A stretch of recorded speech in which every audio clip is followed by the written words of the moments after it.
Hello, Google. What is Google Talkback? According to Wikipedia, Google Talkback was an accessibility service for Android that helped blind and visually impaired users to interact with their devices. So you help the blind, okay? And that is exactly what we will be talking about today, helping the blind. Why 1972 was the longest year in history? According to Mark Walston, the authorities that oversaw the Coordinated Universal Time, a regulatory agency created by a consortium of nations, determined that an adjustment was needed to time that year to better align the seasons, and so added 2 seconds to the world's clocks, thus making 1972 unmatched in length. When was the first full picture of Earth taken? December 7, 1972. Here's a summary from Wikipedia. The blue marble is an image of Earth taken on December 7, 1972, from a distance of about 29,000 kilometers.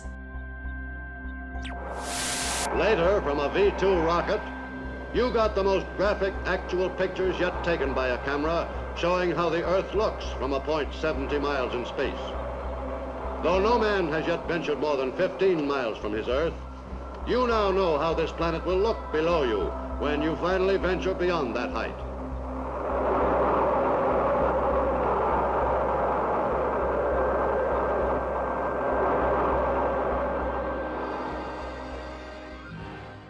(1972) solar flare. Here's a summary from Wikipedia. The solar storms of August 1972 were a historically powerful series of solar storms with intense to extreme solar flare, solar particle event, and geomagnetic storm components in early August 1972.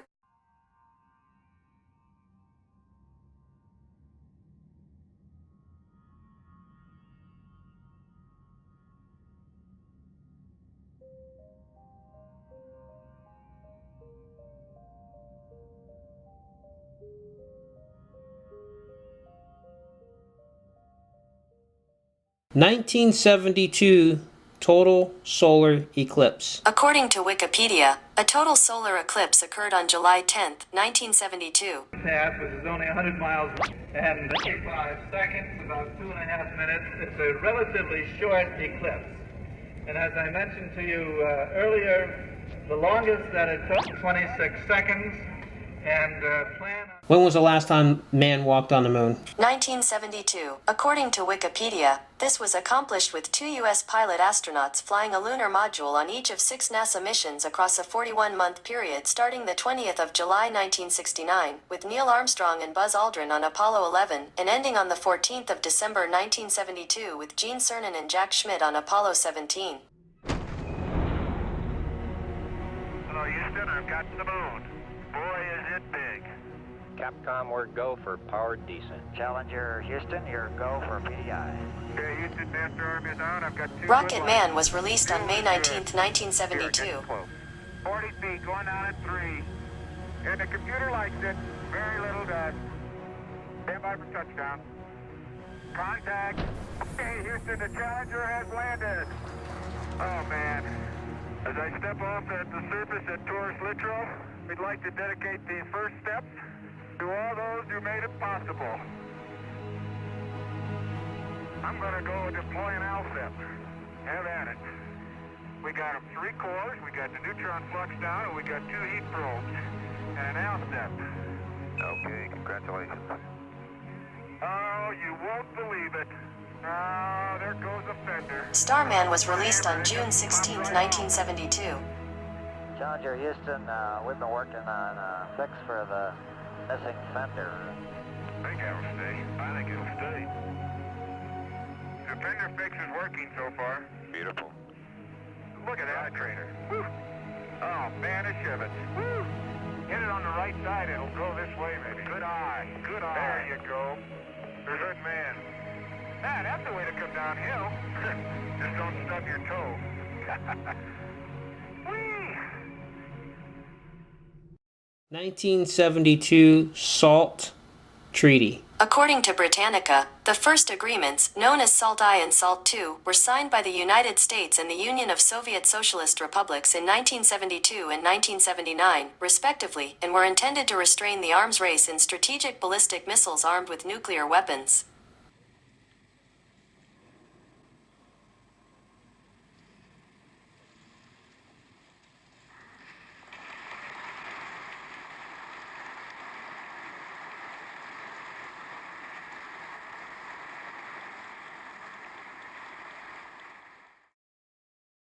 1972, the U.S. dollar no longer backed by gold. According to Mendel Floss, no country currently backs its currency with gold, but many have in the past, including the U.S. For half a century beginning in 1879, Americans could trade in $20.67 for an ounce of gold. The country effectively abandoned the gold standard in 1933 and completely severed the link between the dollar and gold in 1971. I have directed Secretary Connally to suspend temporarily the convertibility of the dollar into gold or other reserve assets, except in amounts and conditions determined to be in the interest of monetary stability and in the best interest of the United States. The United States has always been and will continue to be a forward-looking and trustworthy trading partner. In full cooperation with the International Monetary Fund and those who trade with us, we will press for the necessary reforms to set up an urgently needed The petrodollar is any U.S. dollar paid to oil-exporting countries in exchange for oil. International Since the monetary dollar is a system. global currency, all international transactions are international priced in monetary dollars. system.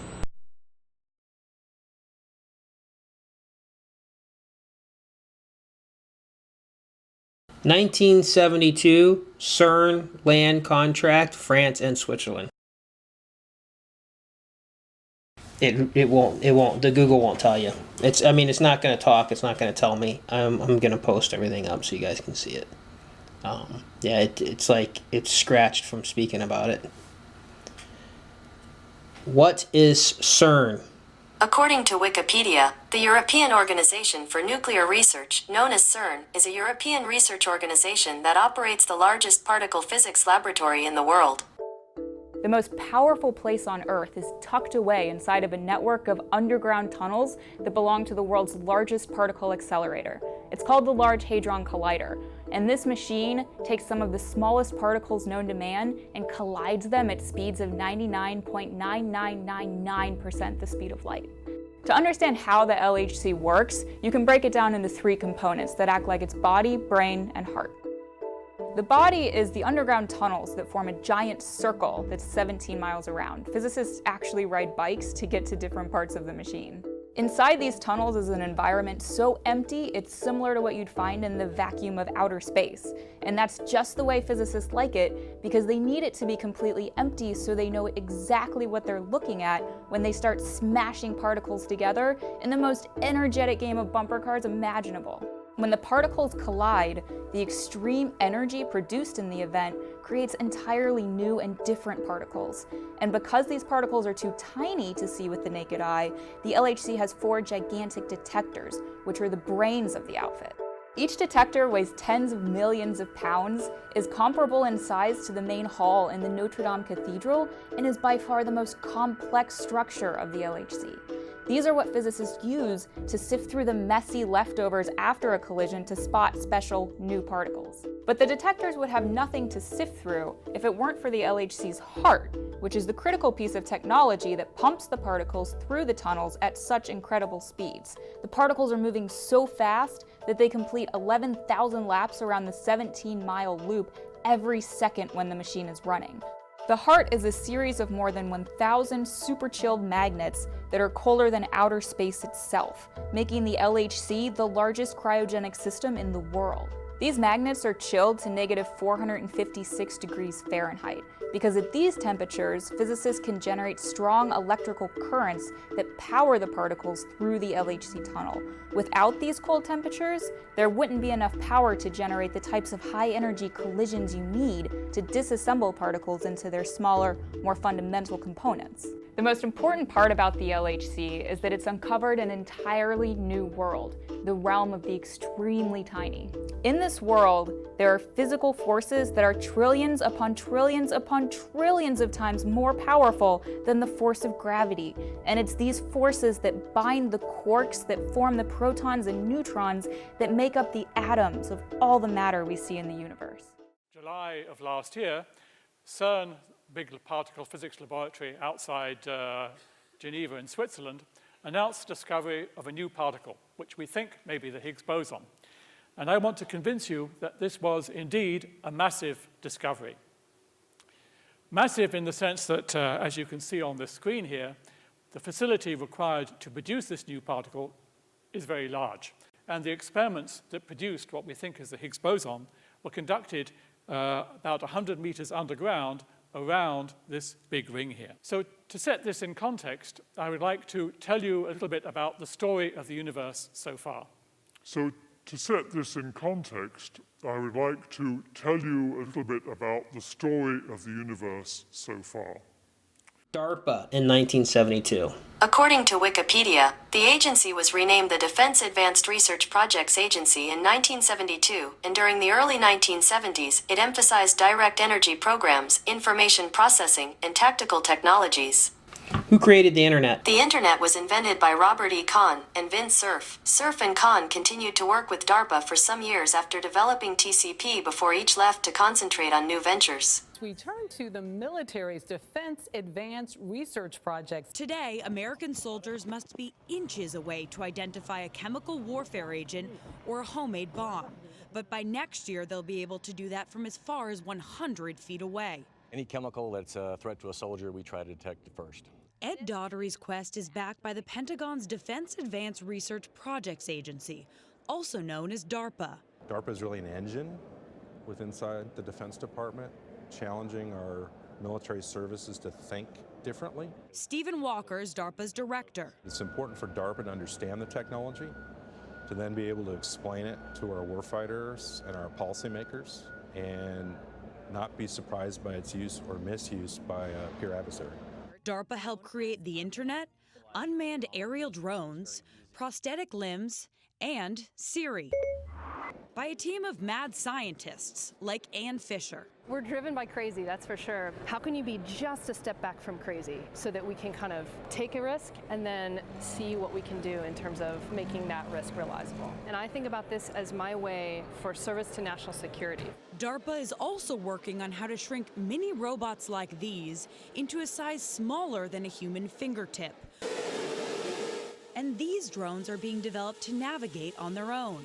The line here shows the drone's brain mapping a course by avoiding obstacles. Instructing the robot to go up, find a second-story window, go through the second-story window, explore the entire second floor, find a staircase, descend the staircase, and go out through the front door, all on its own. This is pretty sneaky. We prefer to think of it as intelligent. Very visual. I love that there are very smart people like that working on these things. Yeah, thinking about all these problems. Yeah. So I promise you, nothing that I show you today is going to be an illusion. So with that, again, my name is Justin Sanchez, and I'm a neurotechnologist by training. And like was just said, I was at my lab at the University of Miami, and I got a call out of the blue. At the other end of the phone, there was a person that says, we need you to come immediately to Washington, D.C. and come to DARPA. And that's really where the whole story begins. Thinking very deeply about the brain. I've always been interested in the brain, but not just from the medical sense. I always wanted to use engineering, apply it to the brain to deepen our understanding of the brain, and then try to find new applications of what we could do with the brain. So whether it's the work that I did in the past or the work that I'm currently doing at DARPA, the goal has always been the same: develop new technologies that enable humans to use their brains to change the way that they interact with others and interact with the world. Okay, if we understand very deeply the science and technology associated with these kinds of breakthroughs, we not only can predict the surprises that may be anywhere in the world, but we can also create a few surprises of our own.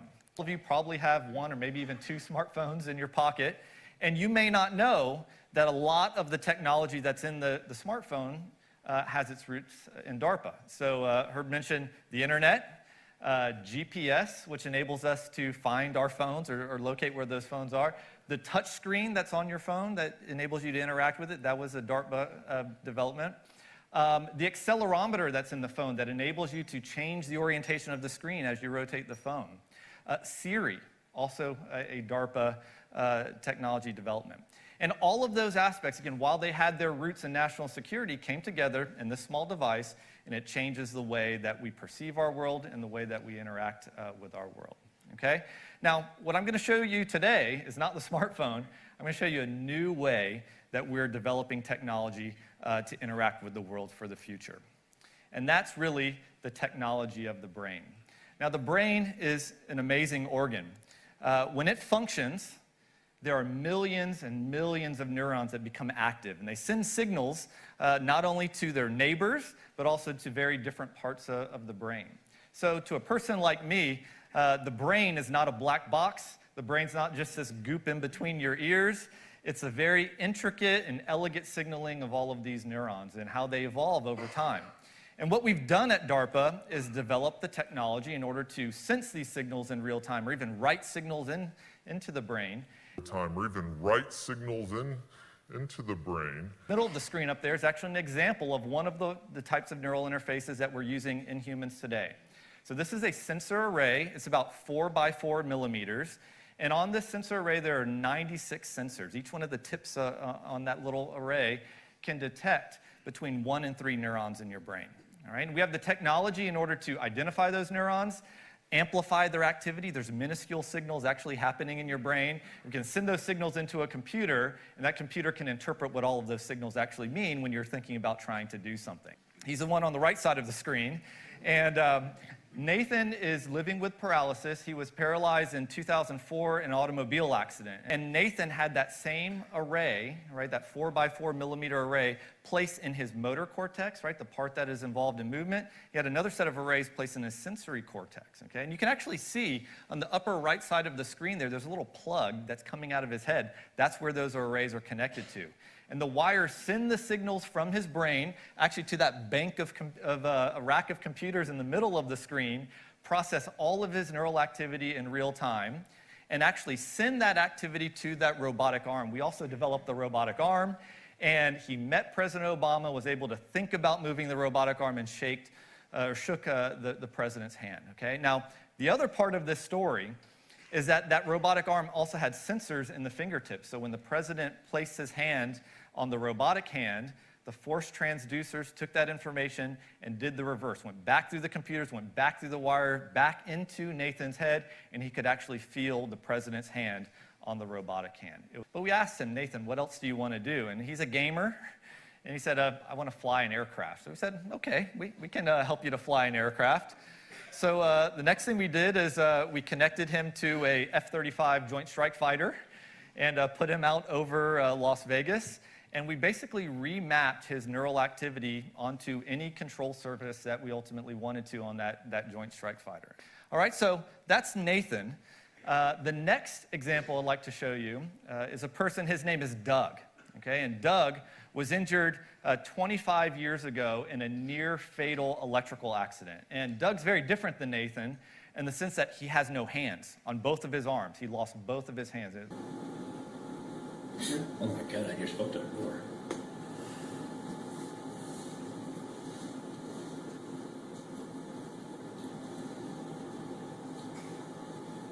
Oh yeah. Can you feel the finger sliding when you do that? Yeah, actually I can. Bring it around there. God, that is so cool. And it is cool, right? You can imagine working in that 3D world just through your nervous system. It really is amazing. So when we see something like this, we say, can we change the future? Can we change the way that we even play, right? So imagine in the future you had a direct neural interface, and that direct neural interface gets you off your couch in a virtual way, enables you to explore virtual worlds just through your direct neural interface. And you know, we've got game controllers and cameras to do this now, but it's nowhere near the kinds of things that I'm talking about here. Again, exploring your cognitive space in this virtual world could be transformative. What if you could even connect to your friends all across the globe through your direct neural interface and kind of explore what that would actually be? So what does the future look like? Well, imagine as you're getting older and you have a more powerful form of this kind of neural interface and you're feeling maybe a little nostalgic and you want to record some of your memories. Maybe there's a possibility of using a direct neural interface to actually do that. And maybe you use that neural interface to record the moment you went on a first date, maybe the first time you proposed, or even the birth of your child. And then if you even had the ability to share those sets of memories with your friends and family, it could be transformative for how we ultimately live our lives. What year was Pong released on Atari? November 29th, 1972. Alan Turing, who was actually the father of AI, and David Champernowne wrote a theoretical chess simulation called TuroChamp. This was the first game code ever written. They immediately started work on another game and decided to found their own company called Atari Incorporated. Initially, this next game was to be a driving game, but Atari's first employee, Alan Alcorn, was given the project of making a simple ping pong game as training. While Alan was working on the training project, Bushnell saw the progress and already thought that the game was pretty fun, so much so that Atari should just actually release it. This training project ping pong game became the first video game smash hit that would go down forever in history. Its name became Pong. Pong was unleashed in 1972 and it was immensely successful, selling over 8,000 cabinet arcades across America. 1972 also saw the release of the Magnavox Odyssey, the first home video game console. Your television set in seconds to create a closed-circuit electronic playground. Now video games had come out of the arcades and straight into the home.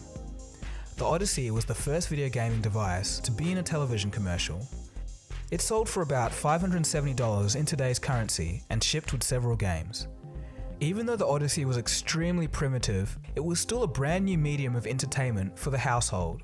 And because of this, it was immensely successful, selling over 100,000 units in 1972 alone. Pong and the Odyssey had kicked off a new era in video gaming.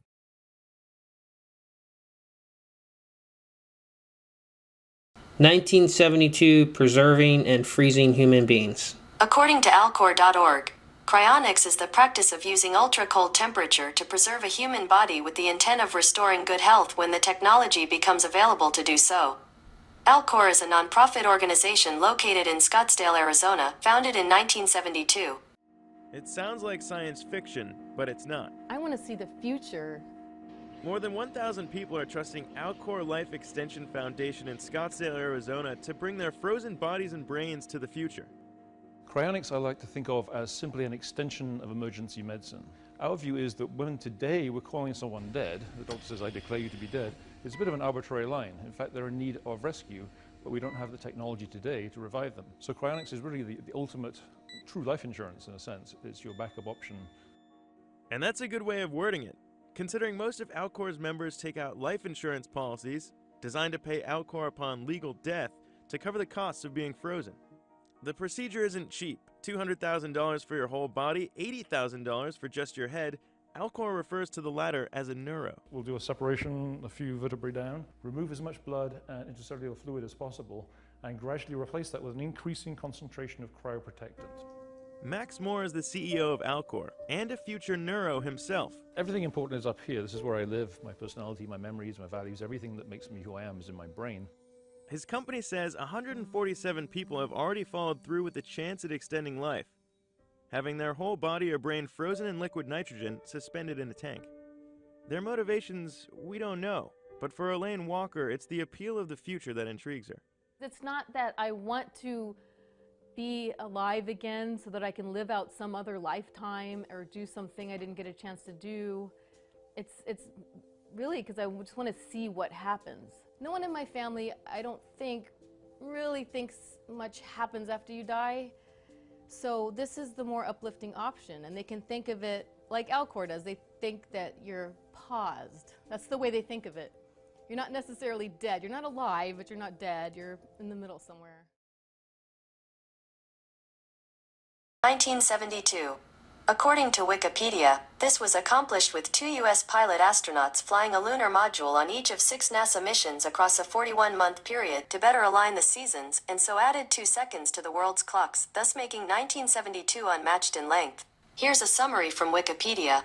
The blue marble is an image of Earth taken on December 7, 1972. According to Wikipedia, a total solar eclipse occurred on July 10, 1972. Solar storms of August 1972 were a historically powerful series of solar storms with intense to extreme solar flares, and completely severed the link between the dollar and gold in 1971. The first agreements, known as SALT I and SALT II, were signed by the United States and the Union of Soviet Socialist Republics in 1972. According to Wikipedia, the European Organization for Nuclear Research, known as CERN, is a European research organization that operates the largest particle physics laboratory in the world. Physicist William Higginbotham created what is thought to be the first video game. It was a very simple tennis game, similar to the classic 1970s video game Pong. The agency was renamed the Defense Advanced Research Projects Agency in 1972. Cryonics is the practice of using ultra-cold temperature to preserve a human body with the intent of restoring good health when the technology becomes available to do so. Alcor is a nonprofit organization located in Scottsdale, Arizona, founded in 1972. Oh, there you have it. There's the facts. I'm sorry I wasn't able to add some of the other stuff that I wanted to add in on this video, but my time is running very, very short. But I just want to point out a few things. Other than there was a lot of music that came out of the 1972 that has to, especially a lot of stuff with Pink Floyd that really talked about a lot of things that were going on, which is just very bizarre that they would even have that type of information. Because a lot of stuff was secret stuff too. So anyhow, I want to point out some things like with the Higgs boson particle from CERN. Also, the founder of, the first person to make the video game, his name was Higgins Botham. And the other guy who actually created a Pong, his name was Al Khan. And if you add an R or whatever, it's Al Core, which was the people who actually created the way to sustain life through cryopreserving. Which, I mean, hey, you guys can look at the facts. You can see it all right there in front of your face. I know it seems kind of bizarre, but when people start talking about the Matrix, hey, it's very possible that 1972 was the Matrix. That's how it all began. Who knows? I know a lot of people don't want to hear this information. A lot of people are going to dismiss it, but it is what it is. But yeah, I mean, there it is. It's all laid out in front of you, all the facts, including all the things that aligned with the planets. The sun, the solar flare, going on the same year as the same time that there was, it was a major solar flare too. At the same time that there was the eclipse, the same time was the last time man supposedly walked on the moon. I mean, and it was the longest year in the history of man. So, I mean, all these things added up in that 1 year. So if you really look at it, I mean, it's very, very, very bizarre. And like I said, I'm trying to get this message out to anybody who can hear, who can listen, let you know that you're not alone. I definitely feel like I'm alone because I haven't found anybody who actually can look at the information I put in front of them. Whenever I show them this video, I show them, well, actually not this video, but stuff about these facts that happened in 1972. It's like their eyes glazed over and they just don't really want to hear it, or they want to change the subject or talk about something else. And it's just like, these are apparent facts that are put in front of you, and it's sad to say, but everybody that I know may possibly be an NPC in this matrix that I live in, and hopefully if there's somebody else out there that you live in too, and like I feel like really, but when I say being alone, it feels like Will Smith in the movie I Am Legend, where I'm surrounded by all these what seem to be other humans like me, and I'm trying to connect with them, but they're just not connecting. And that they're just not connecting the dots like I am with the whole 1972 stuff. So yeah, it's very much like I Am Legend. And yeah, I'm putting this message out there to see if anybody else is, can receive this message, and to let you know that I'm still going to be trying to put out videos, willing that, nothing ever happens to me. And I will be putting out videos on generations and the X, Y, and Z and the Generation Alpha. I got a lot of information on that, a lot of information on music and all this clairvoyance that's really hit me after the major event that happened to me 3 years ago. Let's even, and real quickly, briefly, the number 72. Okay, the number 72.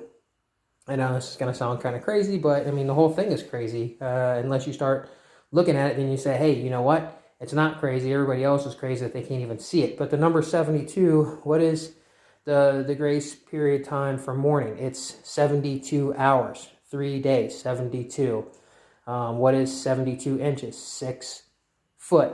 Where do you go when you die and you go underground? You go 6 foot underground. So 72 has a significant number.